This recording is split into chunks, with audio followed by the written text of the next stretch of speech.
In this episode of the Veteran Business Community Podcast, I'm talking with James Middleton from Ethic Lead.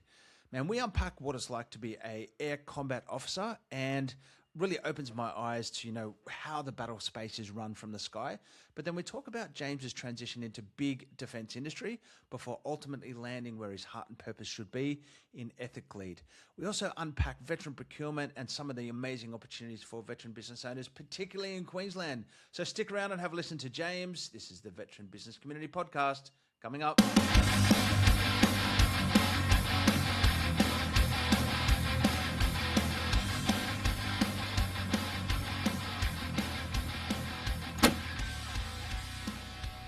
G'day everybody, Pete Liston here and welcome to the Veteran Business Community Podcast, where today I'm chatting to James Middleton from Ethic Lead. G'day James, how are you? Good, Pete, mate. I'm absolutely fantastic. First day of school here in Brisbane, so it was a bit of a mad rush this morning, but really happy to be here having a chat. Mate, I think I'm lucky. I got first day with my kids in New South Wales tomorrow, but mate, you've done well. It's only 8 o'clock in the morning. Have you got rid of them to school already, or...? Yeah, mate, he's off. So as I sat down to the computer this morning, he left with his mum to go to school. He wanted to get there early this morning, so motivation is still exceedingly high at grade 2. He's keen to see all his friends, but he's an early riser anyway, just as I am. So he's been up since about 5 a.m. So there's been no time pressure at all this morning. Pumped, mate, pumped. First day at school, how good is it? Well, mate, let's kick off. Whereabouts did you grow up? Which part of the world? Yeah, I grew up in Brisbane, not too far from where I live now. So right now in Brisbane, I'm living by the water in Wynnum, which is awesome. My grandmother, when I was growing up, lived out this way as well. So very familiar with the area. But I grew up, started life on the north side of the river, and then gradually worked my way south as me and my brother and I grew up, and then ended up doing all my schooling on the south side of Brisbane. Pretty standard Aussie childhood, was it? Life in the burbs? Yeah, I guess so. So, my dad was actually was in the Air Force back in the late 80s, early 90s. We were based out at Amberley for a while, and then as we got to more of our mature years of school, mum being a teacher, took a job at a private school in the more distant southern suburbs. My brother and I grew up there together. I grew up playing cricket and rugby and basketball and a bit of everything. So really, I guess fairly standard childhood. Well, I probably shouldn't say standard, but it was a good childhood. Mate, my grandfather was in World War II, but it sort of skipped my dad's generation. He didn't serve. So I didn't have that uniform presence around the house every day. Just as a RAF brat, did you move around much, or were you... Well, no, because you're pretty well Brisbane focused during that time, or Southeast Queensland focused. What's that impression like of seeing Dad go to work in uniform? So it was fairly early on, I suppose, in my childhood where we were, and Dad got out before we were getting into our, I suppose, middle years in primary. Yeah. And the reason for that is he was very fortunate to be based at Amberley for I guess, his entire RAF stint, other than going down to Adelaide to do rookies training. And he was staring down the barrel of a posting up to RAF-based Tyndall. Long way and away. At the time, what was that? That was sort of early 90s. Tyndall wasn't the hub or the oasis in the desert that it is today. It was very, very different. And my mum and dad were very, very focused on having a good, solid education and education stability for my brother and I. So there wasn't a lot of that RAF around, but I think what it did show for me was that even in the relatively short career there and early years, there's a lot of commitment to doing what's right, even when what's right isn't easy, or especially when what's right isn't easy. Interesting you say that, because that's probably a tenet that's taken you all the way through, your career, military career, and into Ethic Lead. But let's get to that a little bit later. So was it always a pathway for you, or, just a desire for you to serve and follow in his footsteps, or was it far more an individual choice? I suppose somewhere in between. So it was always I suppose there is an option, and as I was getting towards the end of my schooling career, the option of ADFA came up, but I wasn't interested at that point. I wanted to go down the road of going to university, have, I guess, more of the stereotypical university experience and get into the workforce after leaving school. But the challenge there was that I really didn't know what I wanted to do when I left school. I thought that what I should be doing, having got fairly good academic results, was going to something like medicine. So I started studying biomedical science at university, and it was not a good fit at all. I struggled through university, didn't do too well, and ended up leaving university after a few years to go and do something else. And it just happened that the idea of getting back into the idea came up again of the military and the Air Force, and I explored it with a new outlook at this point, I guess, and then it really just seemed like an absolutely fantastic fit, and it turns out it was. Where I struggled at university, I really fit like a glove into, like a hand in a glove, into the Air Force. Was that ADFA, or did you go direct entry? Direct entry. So I was, I suppose at the time, direct entry, non-degree qualified aviation officer was the lines on the paperwork. But I joined as an air combat officer and ended up being streamed through to the E-7A Wedgetail and spent 8 or 9 years at number 2 Squadron at RAF Base Williamtown. Got it. So what's mate? Again, excuse my ignorance of RAF protocol. Where do you go to do your officer training? Is it Point Cook? I'm sort of trying to relate my sort of experience to what RAFies go through. Yeah, it was actually in the process of changing from Point Cook to RAF Base East Sale as I was joining. So I was one of the first cohorts to go through the new officer training school at RAF Base East Sale, which was actually quite convenient because I went straight from OTS in East Sale to the School of Air Warfare, which was across the road in East Sale. So that first posting or move was a big one, but after that it was very easy to go from one to the next. And that School of Air Warfare, is that like your trade course? Like you might go to like infantry or go to be a logistician, and that's where you go and do that first fundamental career course once you start streaming. Is that correct? Yeah, that's exactly it. So it's the initial employment training or initial qualification training for all air combat officers across a range of different platforms, and then as you go through, you get to about 2/3 of the way through the course, and then you get assigned to a particular platform type or a location from there. And what's it like through those moments? Like, because for me, is there just a fixation that everyone wants to go to fast jet? Or were you inclined to go to Wedgetail first of all, or how does the sort of pecking order start settling itself out in terms of what people want and what the right pathway is for them? Well, I think you hit the nail on the head there. At the start of the course, there's this this idea that everyone wants to go to the fast jet world. Yeah, sit in the back seat. And yeah, exactly. And that was when, at the time, it was just as the Super Hornet was planned to come online. So at the time, we still had the F111 when I went through, but that was being phased out to bring in the Super Hornet. And it was really, really interesting for me because, I thought that's what I wanted to do. But what actually changed it for me was the people. There was this attitude from the instructors that were from that fast jet world that you had to be better than everyone else and you had to do whatever you could to put yourself ahead.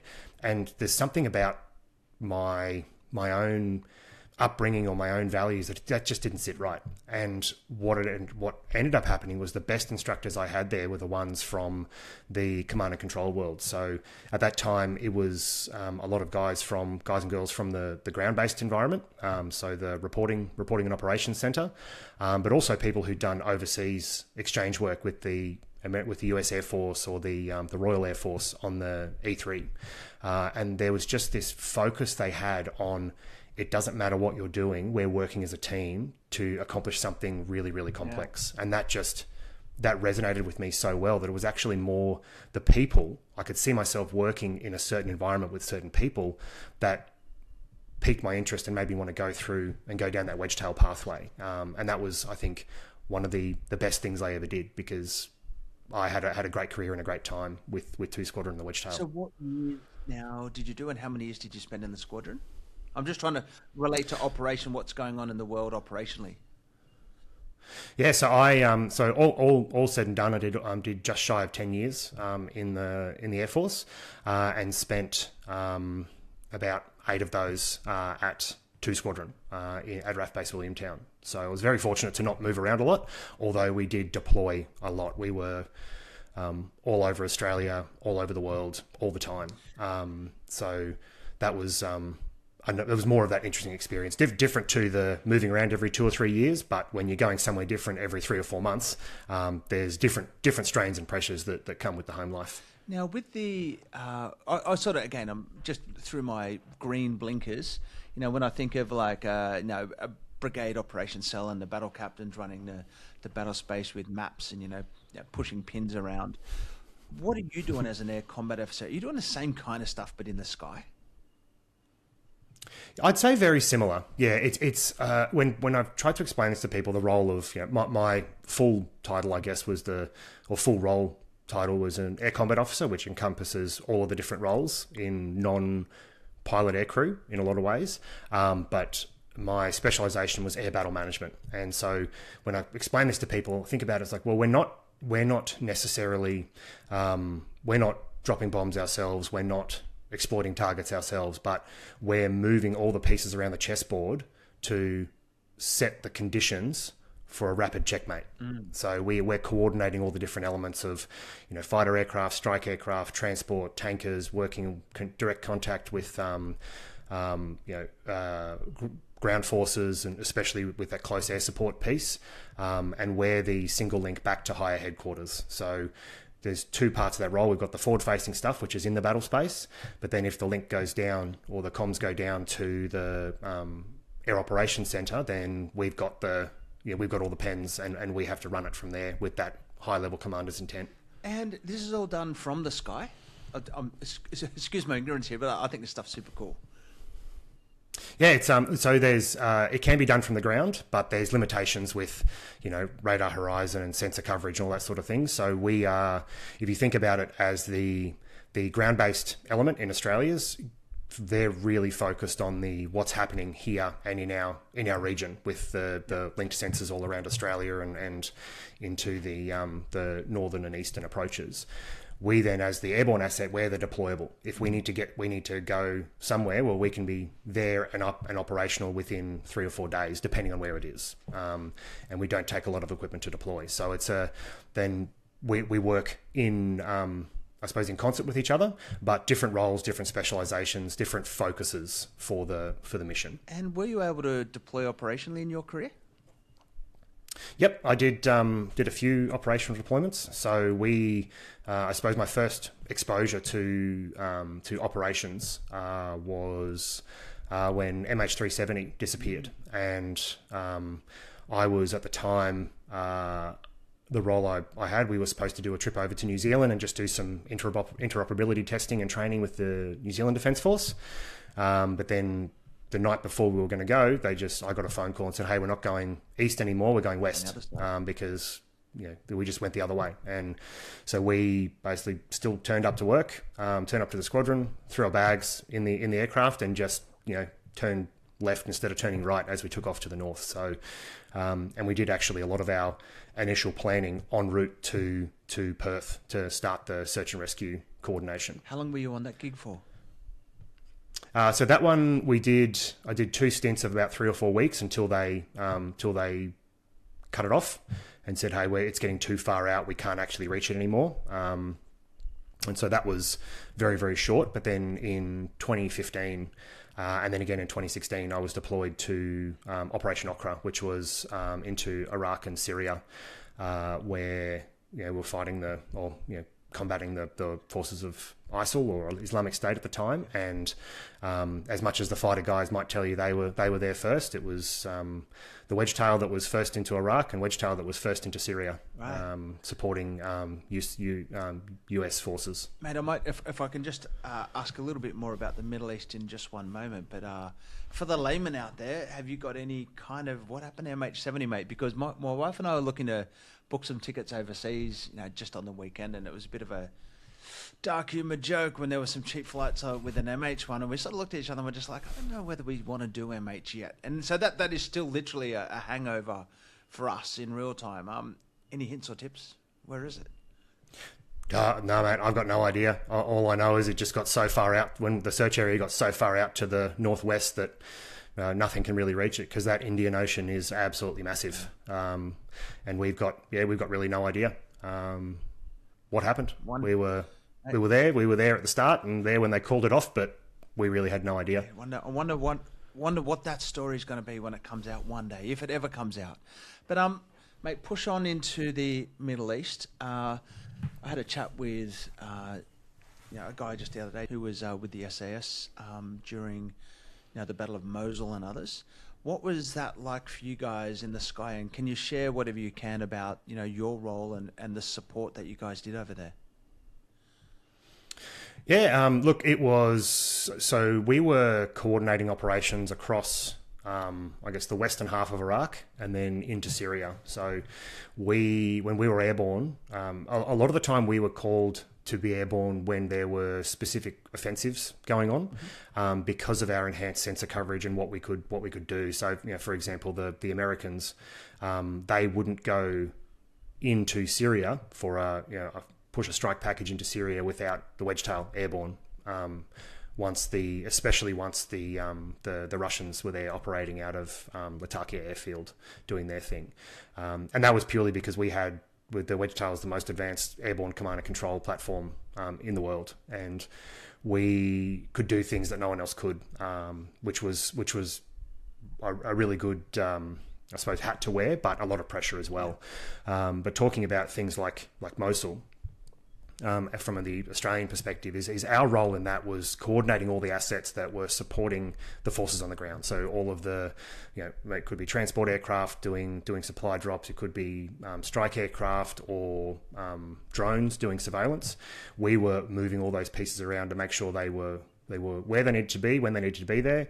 They had the information they needed to have, and they had the fuel they needed to have. So one thing that makes the, I suppose, Western coalition forces so effective is our ability to deploy and project air, land and sea power forward beyond our territorial waters. And a big part of that is the ability to air-to-air refuel. So that's all. There's nothing gets anywhere without the fuel, and fuel is generally the fundamental limitation of aviation operations in the deployed sense. Mate, from a risk profile, did you ever feel threatened at all? Obviously, with particularly maybe with the Russian piece, accidents happen. MH, whatever the other number was, in Ukraine. Yeah, MH17 that got shot down by the Russians. Yep, allegedly. Look, I suppose it's almost like there's a normalization to what happens out there. So where we were flying, where we were positioned, we were well within surface-to-air missile range of some very large threats. But we also had a lot of awareness. So as much as we were potentially threatened, we had enough of a stiff arm to get out of harm's way should something change. And we were very, very aware of that. That said, when the Russians coming in, when they first went from Iraq or across the south of Iraq into Syria, we were there. We worked out what they were doing before anyone else kind of did, because we saw a few things. But then once we were orbiting or flying on that border between Iraq and Syria, and the Russian fighters were there, they were very interested in what we were doing, because we were, just as much as we're interested in what they're doing from a tactics and procedures perspective, they're looking at us too. So they were putting sensors or fire control radars into us and trying to work out what we were doing, where we were, what our reactions would be.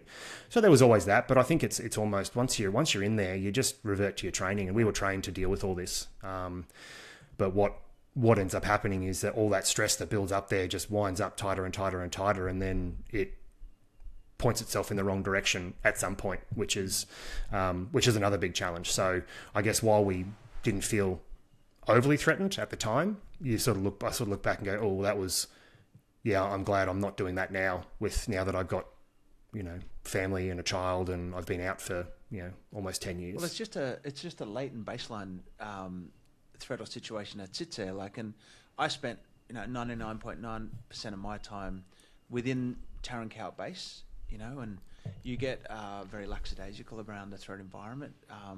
Yes, there'd be rockets, or yes, there was an internal threat, but relatively to the lads and girls that were going outside on a daily basis, it just felt like normal to us. But then that's a very strange environment to feel normal in, and it's just part of what we get used to with the service.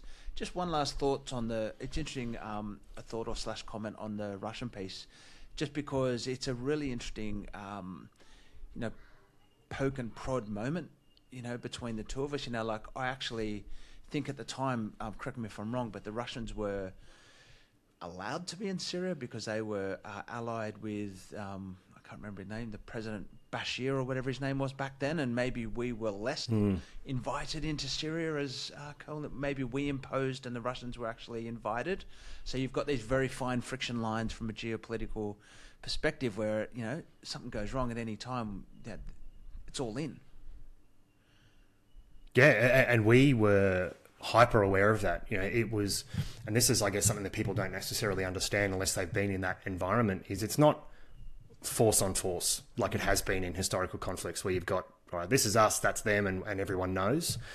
We've got in that environment, well, you had the Iraqis, and they were fighting against the Islamic State. Then you had the unofficial Kurds, in Kurdistan. They were fighting against ISIL as well, but they were also protecting their territory from being regained by the Iraqis. And it's a civil war happening in Syria at the same time. Exactly, and then you've got in Syria, there's the we are not friends and not friendly with the regime, with Bashar al-Assad. We're not friends with Islamic State, but then the Russians are not friends with Islamic State, but friends with the regime, and they're fighting against the rebels. So it's this, every day these lines would change and alliances would shift. So even though we're flying at 30-odd thousand feet, we had to be really, really aware of the ground scheme of maneuver and how that was changing, because threats could change and come from different areas. So there was a lot of complexity in that, and it was really interesting to watch from a US Air Force and Russian Air Force perspective, because there were these coordinated events where it was almost like, yes, we're not friendly, but we're also not enemies. It was very much of that enemy of my enemy is my friend in that situation. So, you'd have a couple of aircraft flying up to each other, do a couple of turns, talk to each other on the radio, say, hi, this is me, that's you, hi, okay, have a good day, and go away. And it was these like cooked up moments of like aerial handshake to just go, yep, we're not doing anything silly. But then, well, what do you do when eventually a US Navy Super Hornet shoots down a Russian fighter because the Russian fighter, while prosecuting a target that an Islamic State target, they got too close to the pseudo-friendly forces of the rebels or these things. So then it's like, okay, well, you've now threatened the blue, so I'm going to shoot you, even though the target you were going against was a target for both of us. It was just infinitely complex, and I don't pretend to understand the diplomatic side, but that was a big part of it as well, where there was this, from reports, there's basically the red phone where something funny's going on. One side could pick up and talk directly to the commander of the other side and go, nope, that's not what happened. This is what happened. Okay, let's not start World War III here. So it was really, really complex in that environment. And there was a lot of, sometimes it felt like we were walking on eggshells because the enemy wasn't clear. Yeah, mate, I really appreciate you sharing that, because it's definitely a perspective, that I've just never fathomed, in terms of sitting in a little tin can, a long way up in the sky with just all this complexity, sitting at your fingertips, and, two fully armed, those fighter jets from each side, they're all bombed up, ready to go. They do a little ice dance and then they go their separate ways again. But mate, when do you start realizing that it's maybe we've had a great career, but it's time for a change? It was around that time, that sort of 2015, 2016, where I was at I'd been at that flight lieutenant or captain equivalent level for a few years, and I needed to work out where my next posting was going to be, because I'd been at the squadron for so long that it was unlikely I'd get promoted within the squadron system. I have to go out and do something else to then come back. Yeah, career manager, like you need to round out your profile. All these beautiful comments, like you go to training. Exactly right. Exactly right. And so, my wife and I have been together since high school, so she's been with me the entire time. And having both of us grown up in Brisbane, southeast Queensland, that's where we wanted to move back to, because we were at that stage where we were like, kids were really on the cards. That's where we wanted to go with it and grow our family.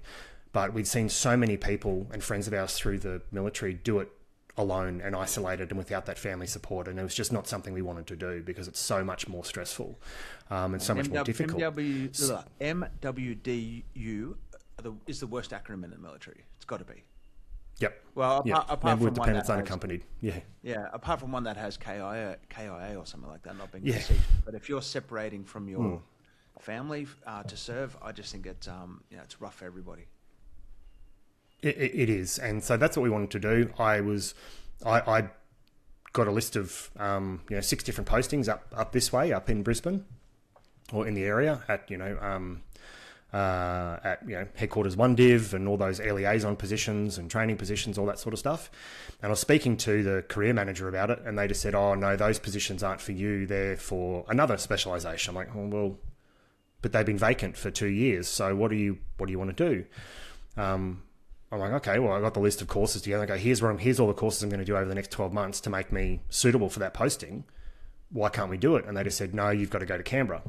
I was like, okay, well, I'm not doing that, because that's getting further away from family. Yep. And just said, okay, well, I'm going to get out. And it was, that was always an option to go, well, if I can't find the posting I don't want to be one of those people that continues on through this next piece and start to resent my career and be very cynical about things because, I didn't get what I wanted. And it just sort of came about. So a friend of mine introduced me to another bloke who was hiring for contract aviation instructors at Amberley. Had a chat with him, got offered a job, and, paperwork was in within the next week to separate 6 months later. It's amazing. And look, I have a similar experience where I was very settled in Sydney.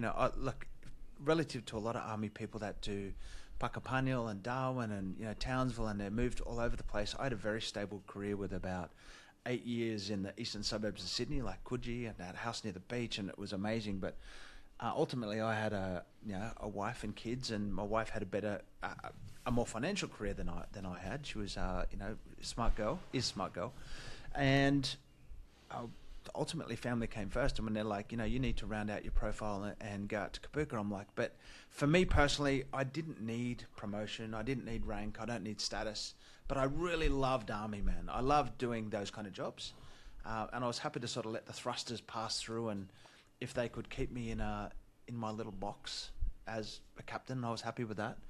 But also, Army owed me nothing, to be honest. It gave me a lot, and I'm very grateful. But ultimately, similar to you, we just lose people like this.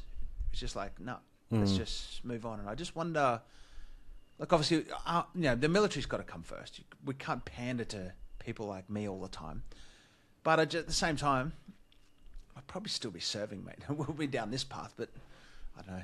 Surely they don't want a 20-year captain squatting in the eastern suburbs. That's for sure. So, mate, where was this job on transition you went to? So I went to it was a small company, growing company called Millskill, and Millskill provides all of the fighter aircrew training for the Air Force.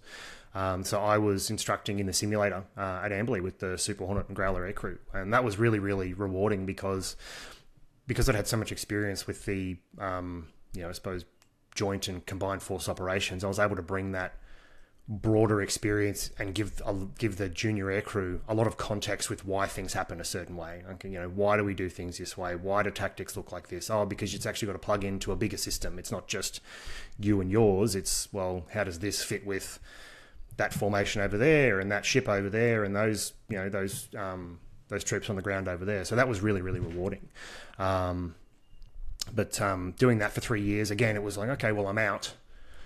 I want to build a career, and that was very much it was a company that was founded and then designed for those fighter and strike aircrew who'd done 20, 25 years and wanted to keep their hands and feet going with the simulator stuff, but didn't want to go and get a job that was, on the promotion track and that sort of thing. But for me at the time, I was, early 30s. I'm like, well, could I do this for another 30 years? And the answer was no. So I left there, again, good terms, and went into larger companies in defence industry. So between there and now, I've spent time at Boeing and Raytheon in project and program management, supplier engagement, business development, bid writing, all that sort of stuff. So it's been a lot of variation across that defence industry career. But that's also been really, really, really rewarding up until where we are now, out on my own in business. Out on your own. I've got to ask just a quick one with Middleton. Are they a veteran-owned business, out of curiosity? They are. Yep, they are. Started by a fighter aircrew, so it's a veteran-owned business. Employs almost exclusively veterans, which is great. And they're on a growth path now as well, getting into more and more training organisations. Mate, might have to give me an intro there. Sounds like a great little story.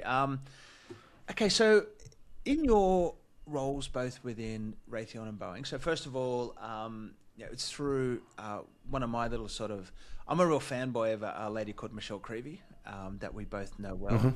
Mm-hmm. How do you see these multi-global companies, interacting, at the Australian interface?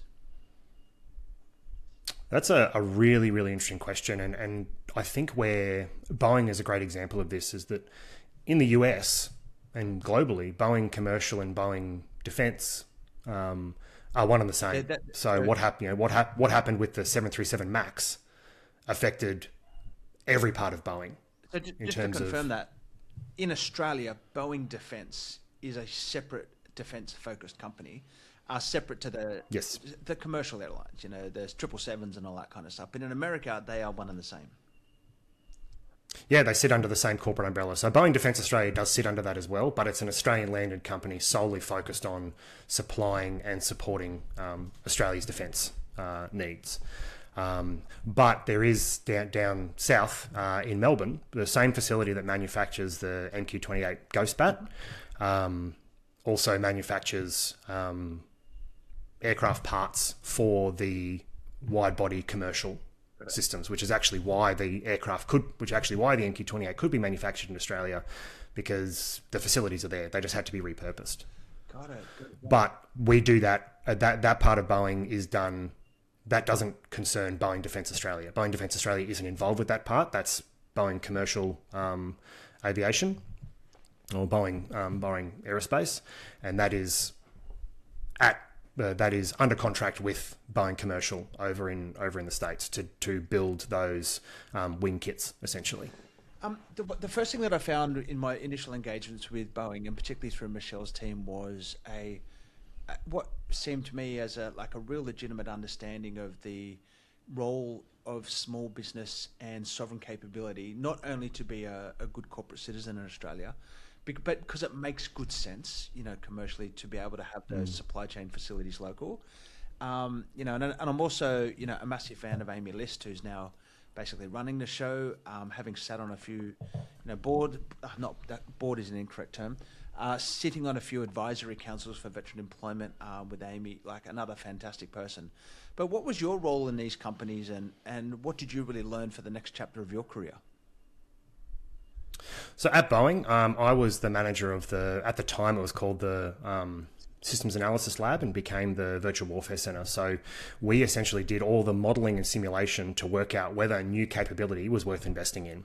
So the idea for the MQ-28 Ghost Bat came out of that team.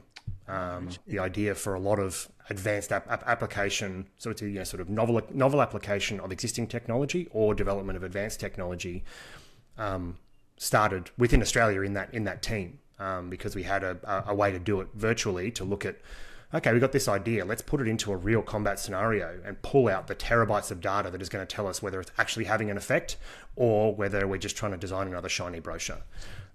So this is something, again, you said it was novel. This is something that was drawn out of, wargaming or scenario simulations, and then there was a gap identified, and it's like, well, what could we do to fill that gap? And then it's saying that's how Ghostbat came around? Yeah, absolutely. So it was just an idea of two of the people there who were working there at the time, and they thought, well, what a crazy idea. Let's actually start to put some data to this. What kind of mission sets would we be going after? What gap are we trying to fill, and building it out there? So a lot of that that work to determine whether it's actually going to be fit for purpose is done without cutting or bending any metal. It's all done digitally, so that when we eventually get to production, it's going to do what we say it's going to do. And now it's all just a matter of testing it in the live environment and integrating with other platforms, which is a really great concept and is not something that's done. It's done in a lot of different companies over in the US. Phantom Works, where it was at the time in Australia, is part of Phantom Works Global.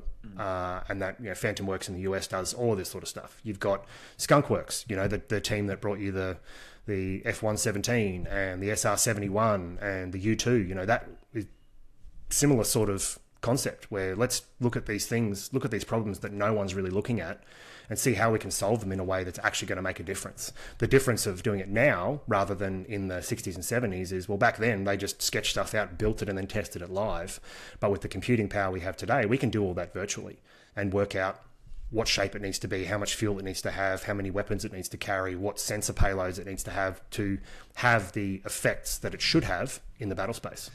I'm just sort of, my mind's starting to tumble a little bit now with you sitting in the back of a Wedgetail above Syria and Iraq and running this in real life. The value of that skill now sitting in the simulation studio or whatever you call it, testing the ideas. What was that like for you relating the past world with the future opportunity? It was really, really exciting. I enjoyed every part of my time at Boeing. It was really, really fantastic. And one thing I really liked about it the most is that I, as the guy with the operations experience, was clearly the dumbest person in almost every room I was in. But I also had the unique experience to put the context to the challenging problem we were trying to solve. Yeah. We had software engineers with multiple PhDs, engineers with multiple PhDs, people with multiple patents in artificial intelligence technology working on these problems, but they didn't actually understand the problem they were trying to solve. So it was my job and the job of our team we had in our team of operations analysts, as we were called, we had guys from the Wedgetail world, from the fighter world. Another one of your guests on the podcast, Kevin Kidd, he was one of my operations analysts for a period, with his unique electronic warfare experience.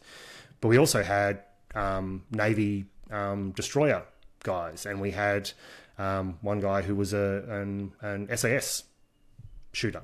So, we had a range of experience where we could look at these complex problems and go, well, what does it actually need to do? What effect does it need to generate?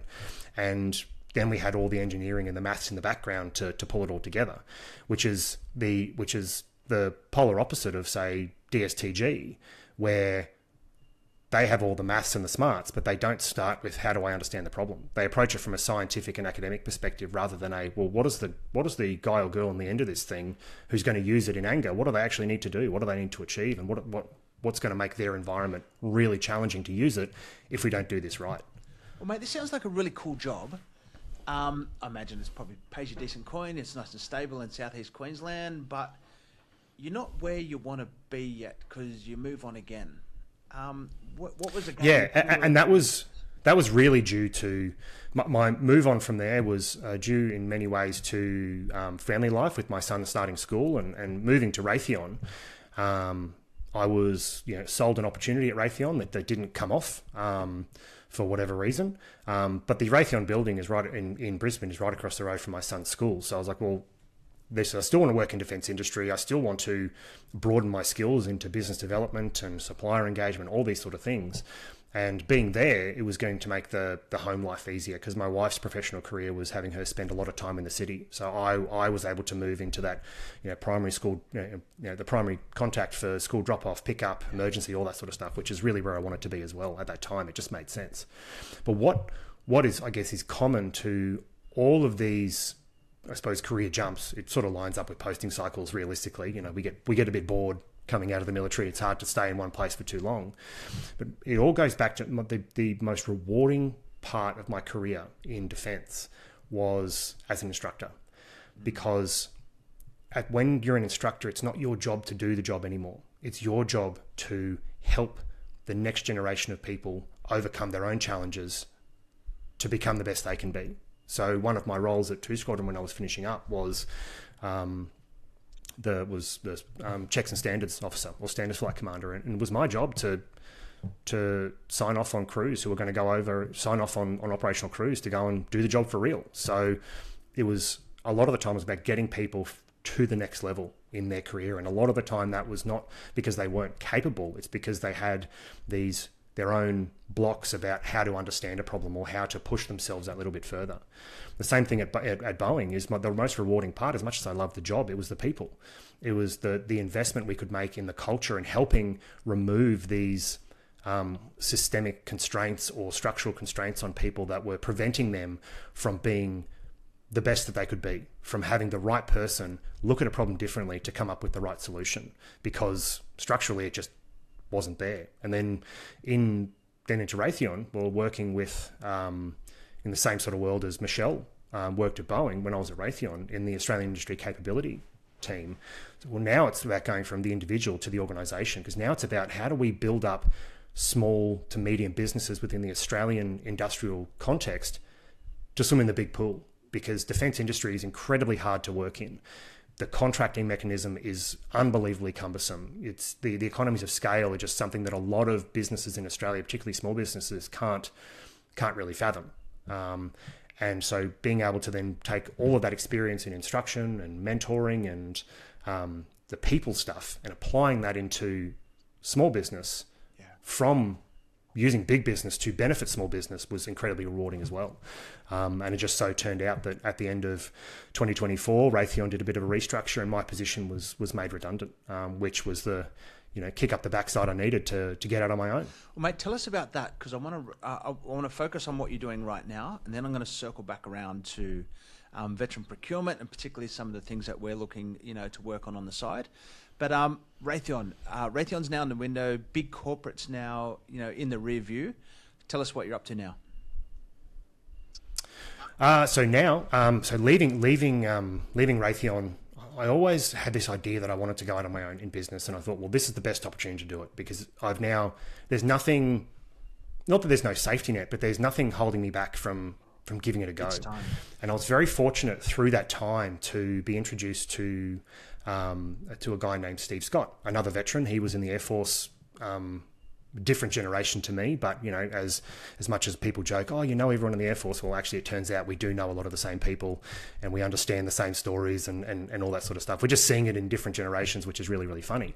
But about 20 years ago, Steve started a company called EthicLead, which when I met Steve and we started to talk about the difference we wanted to make in the world, there was just this amazing values alignment that just made sense straight away. And I think that's where we get to where a lot of veterans find that common shared purpose. We connect so much with purpose when we're in uniform, because it's right there in front of us. We know what we're there to do. But a lot of us lose that when we get out into big business, because you're now, even working in defense industry, you sort of realize that whether it's Boeing or Raytheon or Northrop or whoever, not everyone in that business has served, and nor should they, because they're big, huge businesses.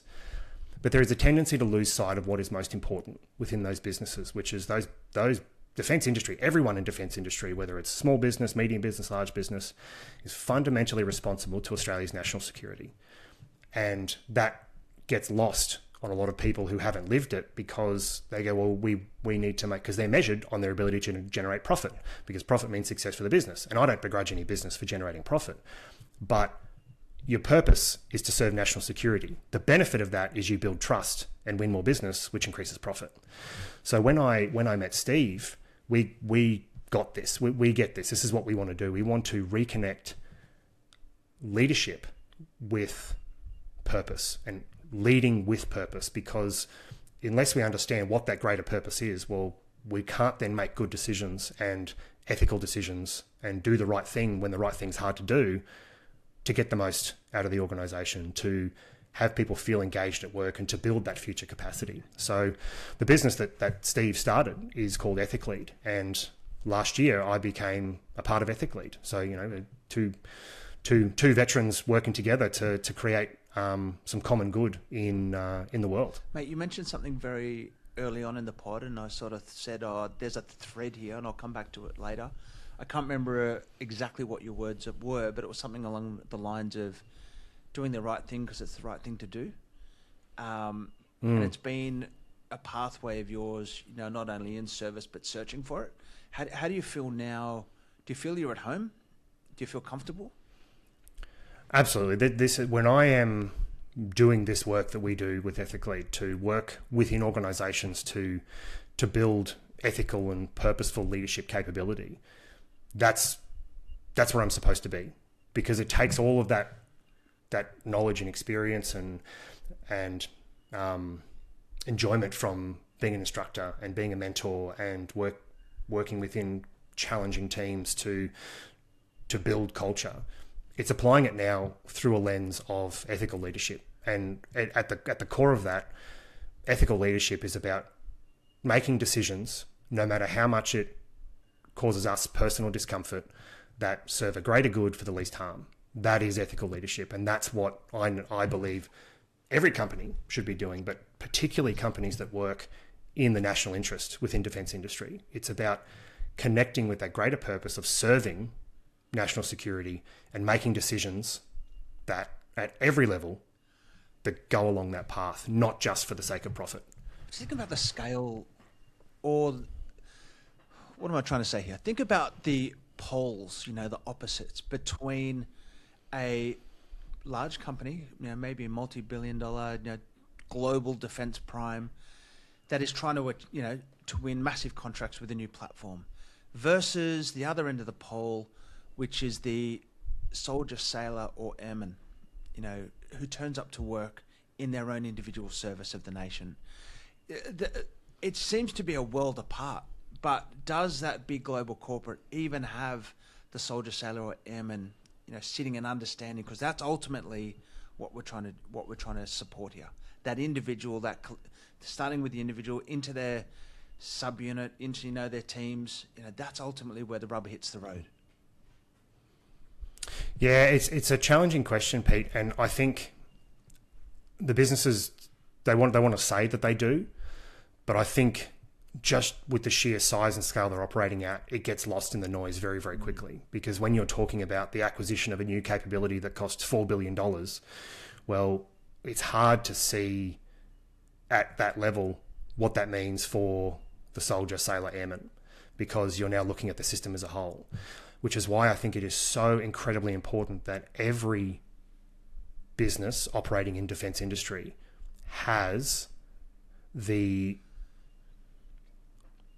operating the loop. It has the people who've served, it has the veteran, it has the people who've done the job for real in there, working within the company, working at every level within the company, from initial capability in finance, contracts, legal, wherever they may be. And that's the veterans have all kinds of capability, but I think it can have a tendency to get pushed aside in those businesses, because the veterans aren't necessarily the ones working on the technical stuff. They're not the ones necessarily certifying things that are fit for production. But it is so incredibly important to have that perspective and that connection to that end goal within those businesses. So how do you, and in particular EthicLead, support companies? Like, what level of management are you working at, and are you in there for a short time, or are you a part of the fibre of their professional development framework? Our goal is to work with at every level of the organisation in the idea of a partnership, not just a one-off course. So we're a lot of, I suppose, leadership training and development organisations. They target what I call the horizontal. So it's a level that's, we work with frontline leaders, or we work with middle management or aspiring executives. And that's great. There is a lot of benefit to that. And we have the ability to work in that way. But if we believe that if you want real change, you need to have a shared reference for what good leadership looks like at every level. So we work in the vertical. So for our programs, our core foundational leadership programs, we take a cross-section of leadership, whether it's within, say at a company, say Boeing size, you've got a 300-person program team. Well, you've got your program director, you've got your operations manager, you've got all these levels of leadership. Well, we want to take a cross-section of that and work with them in the same program over the course of 6 to 12 months to share, embed ethical and purposeful leadership principles and behavioral references at every level, because that's when you have real change. If you're just targeting individuals or individual levels, well, great, it might create benefit for them. But you can imagine what it's like where you've now done a leadership development program as a frontline leader, but the people above you don't have the same reference. The people above them don't have the same reference. So now your reference for what good looks like is different to everyone else's. And all that does is fuel disconnection. It feeds into that us and them mentality, which is fundamentally opposed to the concept of ethical decision making. It's not us and them, it's us against the problem. It's interesting, and this is where when we first met each other, and again through the introduction between Michelle and Tim Wormsley, and on that note, we're looking to do an event talking about veteran procurement on the 17th of February. If you're listening to this next week or two, more info on that shortly. But I'm always, again, I am a single issue zealot on this when it comes to veterans in business. I believe it's the people behind us, and hopefully the character and commitment and grit and integrity of our business owners that make us great business partners.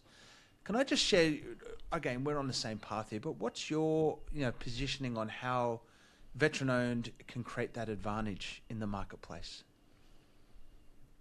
I think particularly in defence industry, it's the understanding, it's having the contextual reference for what really needs to happen, because that's that lens through which you need to make those difficult decisions. Whereas if you don't understand what the reality is for the guy or girl on the end of that supply chain who's going to use this thing, well, the decisions you make are always going to be clouded you're always going to be made through your own lens, and that's not something we can overcome. That's reality. That's the human condition, right? The human brain works on making the best decisions it can through its own contextual lens, because it can't process everything all the time. I think when we're looking at the broader supply chain, veterans are incredible entrepreneurs because they know what it's like to take on an unachievable problem and work out how to do it as they go. Whether you're a soldier, sailor, airman, junior officer, senior officer, you've grown up in that environment within the military of having to do something with not enough people, not enough time, and not enough resources, but you get it done anyway. And you get it done to an incredible standard. That's just the reality. And I think when veterans apply that concept to, or apply that thinking to business, they can get things done that no one else can. And that's why we resonate so much, you and I together, on this idea of having veterans seen as a real strategic lever for the Australian industrial landscape. Yeah. Because we don't just do financial services. We don't just do apparel or, those sorts of things. We do everything because there's infinite opportunity. And I think what the real challenge is going to be with getting veterans more engaged into the supply chain, not just in defence industry, but at every level. And with the change in procurement policy in Queensland, that's an incredible benefit. That's an incredible step forward. But it doesn't come without risk, because to get new people into an existing supply chain, new companies into an existing supply chain, you have to buck the trend. Yeah. You have to do something that is different to what's been done before. And policy alone is not going to change that. Because given an opportunity, people will always go with the path of least resistance. And if the policy says a bare minimum they have to do, well, I've seen it happen in big defence business. People will do the bare minimum. But when people exceed that, it's because of individuals changing the way they're thinking and changing the way they approach problem solving. And that's really where I think where the alignment comes from the ethically perspective is where we want to change and influence the way people think so that they can actually enact this aspirational policy change. Because without the change in thinking and change in behaviour from leadership, then the policy doesn't really matter. It's now another legal document that people will pay a fine to breach if that's cheaper than taking the risk to go and do that. Take the risk to go and make that change in supply chain. Mate, and this is where we are again at the tip of the spear on making veteran procurement a thing. I chatted with a senior leader of a extremely big Australian mining company recently, and he was like, "Yeah, man, I love it. You know, this is great. But why? You know, why are we going to do something different?" And I think that's a really important point. We just can't go in there thinking. And again, one of the whole things about veteran procurement for me is not getting anything on our laurels of service, but having that as the point of difference, not necessarily the point of preference.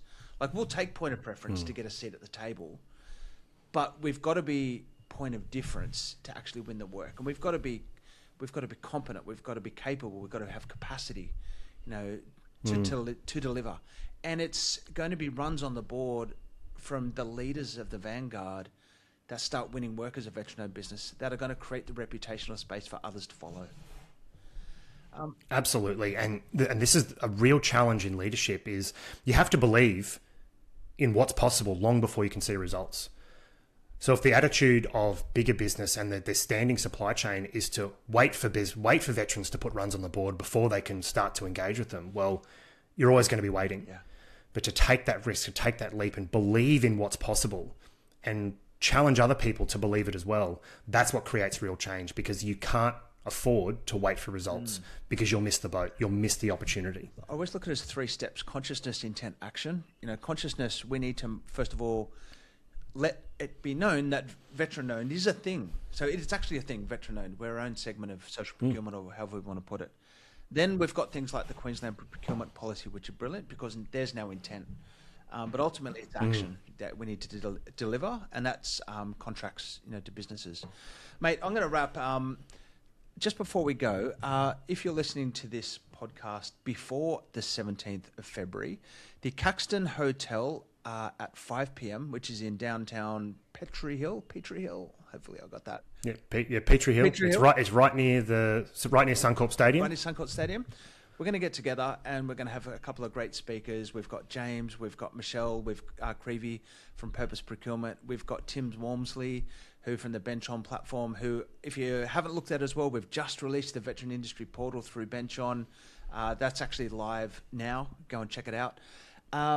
We'll go to the Veteran BC website, Veteran Business Community. So let me go back there, veteranbc.com, and you'll find the link to that. But come along and listen and learn and contribute about how we as a collective can start putting our best foot forward and take advantage of the great work that Queensland has done in being the leader in veteran procurement policy. James, what have you got? What's next coming up on your calendar, mate? Apart from first day at school and cracking on with Ethic Lead, anything else that we should know about in your world? Well, mate, I'm so excited about this event that we're holding at the Caxton Street Hotel because it's the start of something. It's the policy is live. It's not just an idea going through Parliament anymore. This is a change that has been made at the top level, and now we have to put the energy into changing how people think to enact the policy. So I'm super excited for that. But I'm also excited to see where this year goes with defence industry. You know, that's my passion for good, bad, or otherwise. But I think we're at an opportunity here with the change in thinking, change in the way businesses want to work together to really make a positive impact on Australia's industrial landscape. And we're going to need to for national security, for the Olympics, for sovereign sustainability into the future. Yeah. And shout out to AMDA because they have allowed us to have our very first veteran-owned I'll call it pavilion, a small pavilion at Land Forces this year. So this is a real opportunity for us to be able to put veteran-owned on the map in front of defence industry, in front of government. So that's another thing. If you've got any inclination towards defence industry and you're a veteran-owned business, then get in touch with us how we can support you at Land Forces coming up the 6th to the 8th of October in Perth.